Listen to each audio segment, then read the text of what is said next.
Even though I hate bananas, the Minions have somehow made me want one. I'm gonna need a better banana. What is up, everybody? RandomRandomMan here, bringing you my review for Minions, which stars Pierre Coffin, Sandra Bullock, Jon Hamm, Michael Keaton, Allison Janney, Steve Coogan, and Jeffrey Rush, and it's directed by Pierre Coffin and Kyle Balda. Now the plot follows the Minions, all voiced by Pierre Coffin, as they have lived millions and millions of years serving the most evil masters imaginable. That is, until three Minions in particular, Kevin, Stuart, and Bob, all set out to find a new one, until they are recruited by Scarlet Overkill, a supervillain voiced by Sandra Bullock, as alongside her inventor husband Herb, voiced by Jon Hamm, all set out to make a plan to take over the world.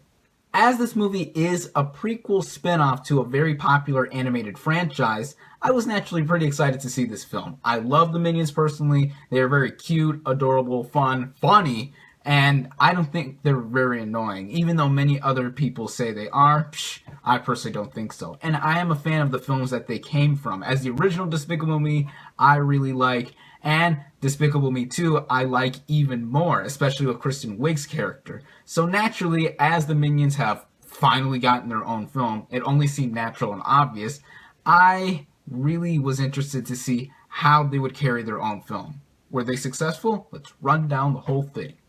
First off, let's talk about the Minions themselves, all voiced by Pierre Coffin, one of the film's directors, and he's also directed the other Despicable Me films as well as this one. Now, I think it's pretty funny that he has to provide one singular voice to all of these little guys, as he has to speak a mixture of both French, which makes sense because Coffin is a native of France, and Spanish. Now, I am a person of Mexican descent, so I found it just hysterical when the Minions said words like La Cucaracha or gracias, as I was able to understand what they were saying half the time, and it's just hilarious how they talk with their high-pitched voices and a multitude of other words in between. Now, once we do follow the three main Minions, Kevin, Stuart, and Bob, they do stand out above the rest, even though there's an infinite amount of Minions in this movie, as they all have different character traits of their own. Bob is my personal favorite, as he's just so adorable.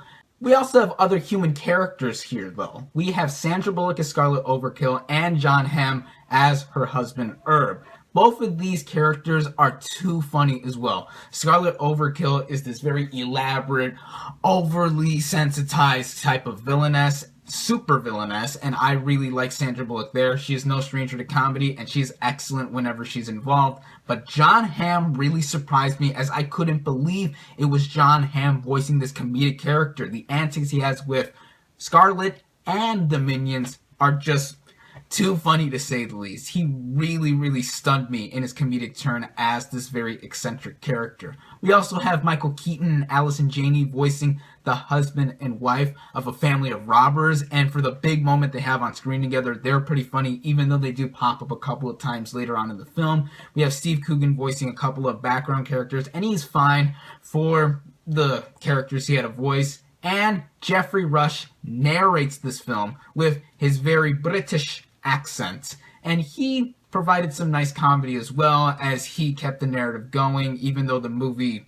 wasn't that long. But I will say the voice cast of this movie really is one of the more special and big name casts of the year, even for an animated film. Now, as for the plot, it's really no simpler than this. This is the Minions' origin story. And for the first 20 minutes of the movie, I was shocked to see that there was barely any line of English or human characters around, as the Minions were basically going around, jumping from master to master, and speaking their unique language. And it was pretty interesting, I would say, for the most part. Then once it reached New York and Kevin, Stuart, and Bob do meet Scarlet Overkill and Herb, it gets interesting again once the plot keeps going.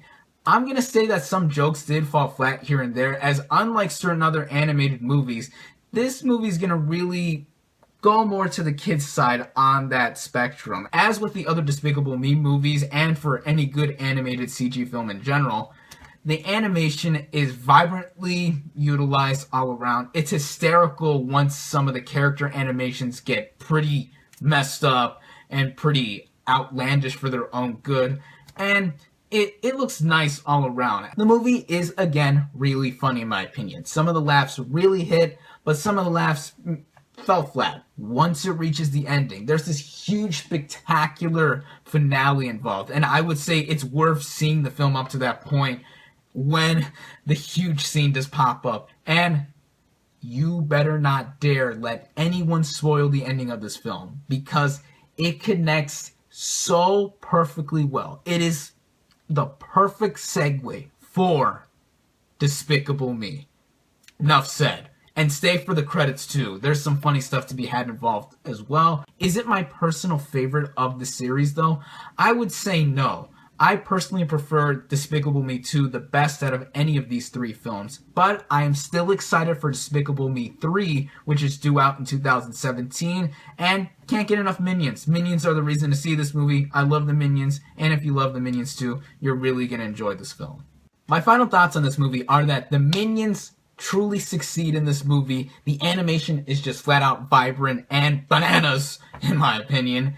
And the voice acting really does bring some life into this movie that's already pretty animated for the most part. Sure, the plot may be too simple, and it tends to meander at times with flat humor, but for about 90 minutes, it is a pretty enjoyable ride, to say the least, that kids will really eat up, especially if they love the Minions, and adults, if they're willing to go along with it and to see some slapstick humor that can work, it's pretty enjoyable. Now, it's not my favorite animated movie of the year. No, that distinction still goes to Inside Out, as Pixar is just back with that movie. But if you've already seen that film, I still recommend to see Minions after that.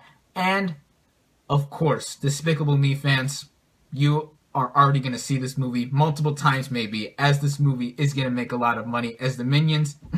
Who doesn't love the Minions? My final verdict for Minions is 3.5 out of 5 stars. Thank you all, as always, for watching. Be sure to like this video, comment on what you thought of Minions, subscribe to my channel for more, and I'll catch you on the next movie review.